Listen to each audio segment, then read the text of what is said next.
He'd walked through fire, lost everything, and was ready to disappear forever. Until one woman pulled over in the rain and gave him a reason to live. What happened next would ripple across an entire veteran community.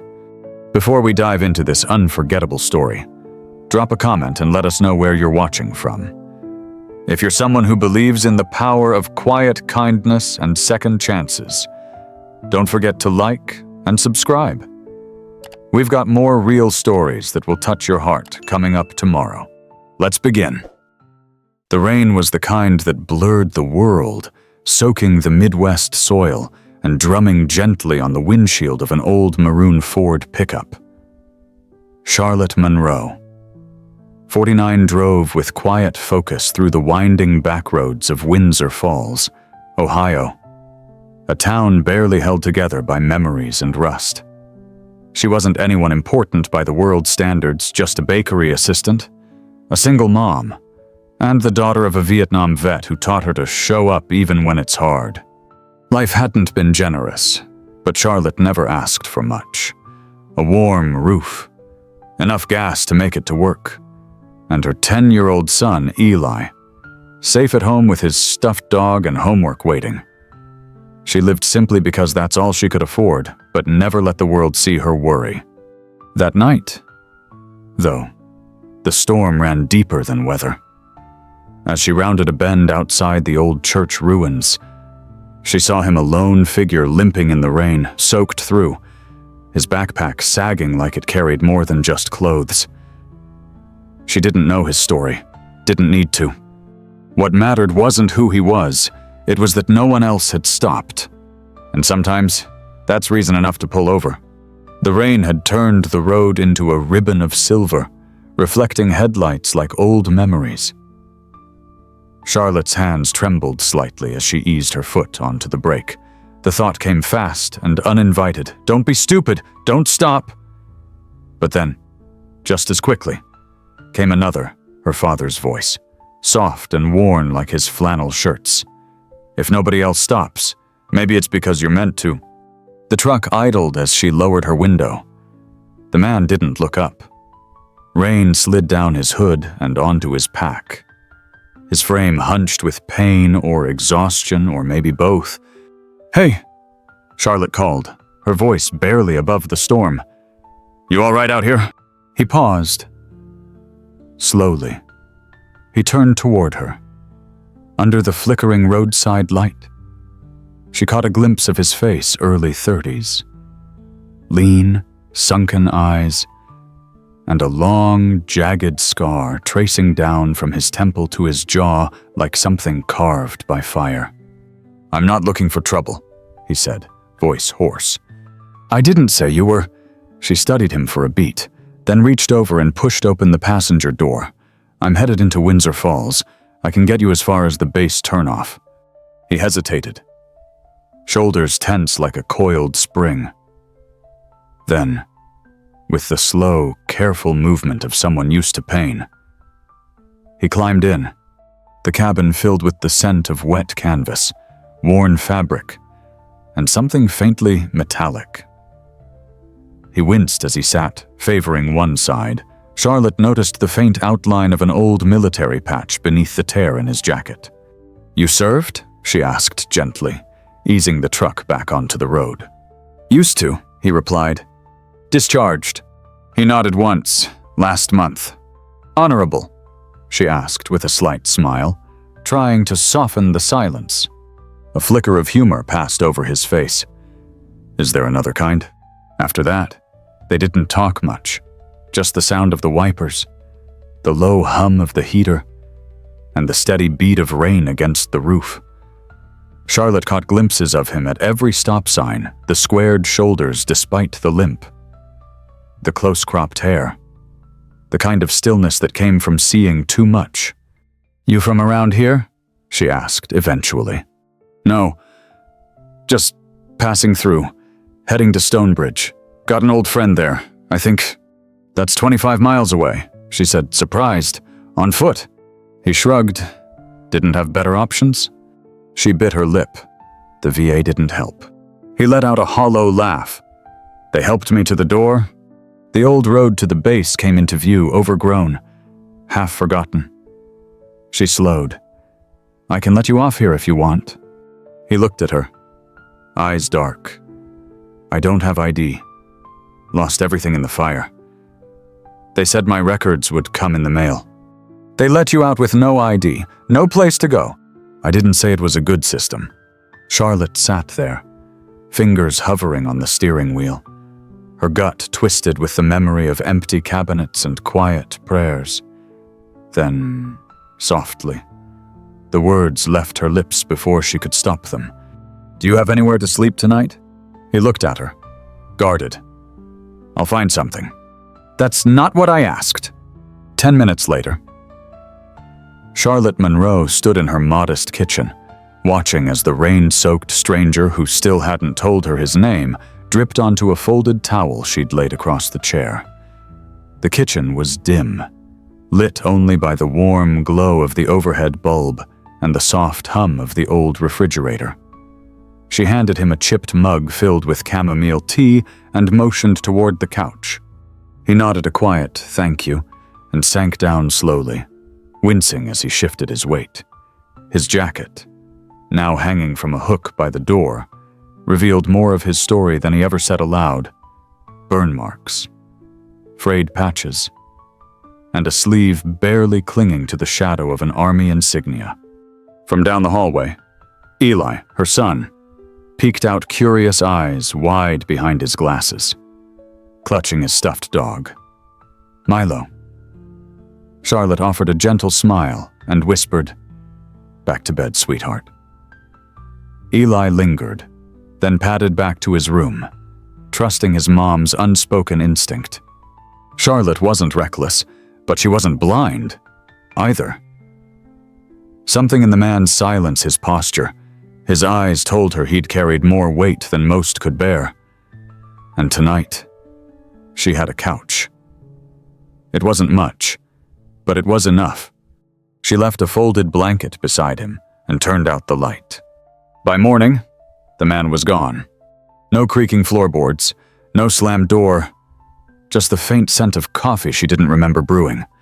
On the kitchen counter, the towel had been folded, again precise, respectful. But what made her stop mid-step, what stole the air from her lungs, was what sat next to the sink, a Purple Heart. Not a replica, not something you pick up at a flea market. Real heavy?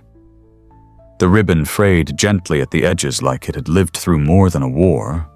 Charlotte stared at it, one hand resting on the counter, the other pressed to her chest like trying to steady her own heartbeat. She didn't pick it up, not at first. It felt too sacred, too undeserved, eventually. She wrapped it carefully in a linen cloth and tucked it into the drawer next to spare batteries, a couple of broken pens, and one of Eli's stick figure drawings of their house. She told no one, not her friend Jill, who would have scolded her for letting a stranger in, not her mother, who would have demanded to know everything, not even Eli, who might have called the man an angel and asked if he'd come back. Because truthfully, Charlotte didn't have an explanation. It wasn't logic, it wasn't charity. It was something deeper, like she'd been waiting for something without realizing it. And when that soldier stepped into the stormlight, whatever it was had found her first. 12 days passed. The towel remained folded on the chair. The Purple Heart stayed in the drawer, resting beside a bundle of expired coupons, Eli's kindergarten macaroni art, and a single rubber band ball that no one remembered making. The house, once alive with the scent of rising dough and laughter, had grown quieter, heavier. Then came the envelope. It was tucked in the mailbox awkwardly, half damp from the early morning drizzle. No stamp, no return address, just her name written across the front in blocky, uneven handwriting. Charlotte. She stood in her kitchen and read the message over and over. "You reminded me I still mattered. I'll find a way to repay that, N.W." 3 lines, no signature beyond the initials. Nothing else. But it left her breathless. She folded the letter slowly and placed it next to the medal. closing the drawer like one might lay a flower at a grave. But while the soldier had disappeared, life hadn't. And life, as it often did, came at her hard. 4 days later, a thick envelope arrived from the Windsor Falls credit union. She didn't even need to open it. She already knew. 30 days. That's how long she had before the house, her father's house. The one she'd grown up in and hoped Eli would too, would be auctioned off. Charlotte tried everything. She worked extra shifts at the bakery, sold her mother's antique brooch set on Facebook Marketplace, took cake orders late into the night, decorating in silence while Eli slept. She even canceled the internet, then turned it back on when she realized Eli needed it for school. But kindness doesn't pay mortgages, and the world doesn't notice women like Charlotte Monroe. She was the one who smiled when she felt like crying, the one who showed up on time, who didn't ask for help, who held things together until she didn't know how much more she could hold. It wasn't until Jill, her best friend and coworker, called her out at work that it all cracked open. "You've been wiping the same counter for 10 minutes, Jill said, crossing her arms. "You forgot I'm allergic to peanuts. You gave Officer Rick the wrong coffee order, and you haven't even rolled your eyes at my terrible date story." Charlotte blinked. "I'm fine." "Nope. You're not. Spill it." And so, for the first time, Charlotte did. Not all of it, but enough. Enough about the soldier, the storm, the medal, the note, the house, the slow ticking countdown toward losing everything. And Jill didn't lecture, didn't gasp. She just exhaled and said, "Well, that sucks." It was the most honest thing anyone had said to her in weeks. Charlotte laughed a dry, tired, unpolished sound, but real. "Yeah," she whispered, "it really does." And just like that, she wasn't carrying it all alone. The following morning, Charlotte took the long route home after dropping Eli at school. Her old Ford creaked and rattled past the same familiar landmarks, the grain silo with the tilted roof, the gas station where locals gossiped more than they fueled up, and finally the weather-beaten VFW hall near the edge of town. A hand-painted sign hung outside, fluttering in the wind. "Veteran breakfast, this Saturday. All welcome." She nearly passed it without slowing. She didn't belong there. What could she possibly offer veterans? She didn't have a military background, just a warm heart and a fridge that clicked when it tried too hard. But then she thought of him, the man with the scar, the one who left behind a medal and a promise. The way he held his mug of tea like it was the first warmth he'd known in a long time. Nathan Wells. She still didn't know his full story, just that he mattered to someone, somewhere, and that for one night, he'd mattered to her too. So Saturday morning. She woke early. The cupboards were thin, but she made do. She baked 2 loaves of honey oat bread with the last of her flour, wrapped them in tea towels, and tucked them into a woven basket. The VFW hall wasn't much, just folding chairs, tin coffee pots, and a lot of men with tired eyes and strong handshakes. Charlotte didn't know anyone, and no one knew her, but that didn't stop her. She placed the bread on the community table, poured coffee, smiled when someone met her gaze. She didn't speak unless spoken to, didn't offer advice, didn't ask questions. She just moved gently from table to table, refilling mugs, wiping crumbs, showing up. And someone noticed. Toward the back sat a man in his early 30s, sharp eyes, military haircut, posture that didn't know how to slouch. As she reached for his plate, he looked up. "You're Charlotte Monroe, right?" She froze. "Yes," she said slowly. He stood, brushing crumbs from his flannel. "I think you knew someone I served with." Her chest tightened. "Nathan," the man nodded, then reached into his coat and unfolded a photograph. 6 men, dusty and squinting beneath the sun, stood in front of a rusted Humvee, one of them half his face bandaged, crutch under one arm, grinned like the war hadn't taken everything. "Nathan," He sent this a few weeks ago. The man said he met someone in Ohio who reminded him of who he used to be. Charlotte stared at the photo, tears rising before she could stop them. "I didn't know he had anyone left," she whispered. "He doesn't talk much," the man replied. "Not since the fire, but when he does, he means it." He handed her the photo. "Thank you," he said, "for seeing him. Not many people do." That night, Charlotte pinned the photo above her kitchen sink. Not framed, not displayed, just present, like a quiet promise you mattered. For a while, life slowed. Not in the way of relief, but like a hush before something changes. Charlotte moved through her days with quiet determination. She still packed lunches for Eli, still wiped flour from her apron after long bakery shifts, but something inside her had shifted. A soft, rooted strength, like the kind her father used to carry in his silence after long days at the mill. She wasn't just surviving anymore, she was becoming grounded. The house was still under threat, 26 days left. According to the foreclosure notice, but that didn't stop her from showing up. From baking a little extra bread, from helping the older vet who lost his keys in the snow, from making space in her tiny world for people who never asked to be seen. But the weight still sat on her shoulders. And then came the call. It was a Tuesday afternoon. She had just sat down with Eli's homework when her phone buzzed. Windsor Falls Credit Union. Her heart sank. "Ms. Monroe," the woman on the line said kindly, "unless something changes dramatically, we'll have to proceed with the foreclosure." Charlotte thanked her, hung up, sat in silence. Eli played quietly in the other room, building a Lego castle like the world wasn't crumbling outside his bedroom walls. That night, Charlotte stood by the window, rain tapping gently on the pane. The Purple Heart still rested in the drawer. The letter, the photograph above the sink. She didn't know what she was waiting for. A miracle, a reprieve.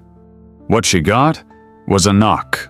At exactly 7:03 p.m., Charlotte opened the door to find Nathan Wells, standing tall in full dress uniform. His face was different now, clean-shaven, calm, solid. Flanking him were two men in uniform, one with Master Sergeant stripes, the other wearing the insignia of a captain. "Evening, Charlotte," Nathan said, his voice steadier than she remembered. Her throat closed. "Nathan." He gave her a small nod, then handed her an envelope. "It's long overdue," he said quietly, "but it's only the beginning." She stared at it, her fingers trembling. Before she could ask, the taller man stepped forward and extended a hand. "Captain Stephen Marks, United States Army," he said gently. "We're here on behalf of the Office of Veteran Community Engagement and the 5th Recon Unit." Charlotte blinked. I don't understand." "We'd like to come in," the captain said, "if now's a good time." Behind her, Eli peeked around the corner, clutching Milo, his stuffed dog. Nathan crouched to his level. "Hey buddy, we're real soldiers, but we're not here on a mission. We're here to thank your mom." "Why?" Eli asked, wide-eyed. Nathan looked up at Charlotte, because when no one else did, she saw someone worth saving. And in that moment, Charlotte Monroe, the woman who'd always lived quietly, who never asked to be seen, finally understood the depth of what one night of compassion had planted. They sat around Charlotte's small kitchen table, the same table where birthday cakes were frosted and bills were sorted late at night. Nathan Wells, Captain Marks, Master Sergeant Alvarez, and Charlotte Monroe, still holding the envelope she hadn't dared open. Eli, after a few reassuring smiles and a whispered promise of dessert, padded back to his room. Nathan spoke first. "The night you picked me up, I wasn't just lost, I was done," he began, his voice tight. I'd been discharged from a rehab unit in Harrisburg, not because I was ready, but because there wasn't room. I'd lost everything in a fire: my wallet, my records, my sense of purpose. He glanced down. I had a bottle in my bag that night, my last one. I was heading to Stonebridge to find an old buddy. I didn't even know if he still lived there. Honestly, I didn't care. Charlotte's eyes filled, but she stayed silent. But then you stopped, he continued. You didn't ask what I'd done. You didn't look away from the scars. You gave me tea and a towel like I was worth something. You treated me like a person. Captain Marks slid a folder toward her. Inside was a certificate bearing her name in elegant script and the official seal of the U.S. Army. For exceptional compassion and quiet service to a wounded veteran, Charlotte Monroe is hereby recognized as an honorary civilian contributor to veteran resilience and recovery initiatives. Charlotte blinked back tears. Is this real? Yes, ma'am. Captain Marks replied. Signed by the Secretary of the Army himself. Then Sergeant Alvarez laid a second envelope beside the first. This one was plainer, but far heavier in meaning. This, he said, was Nathan's request.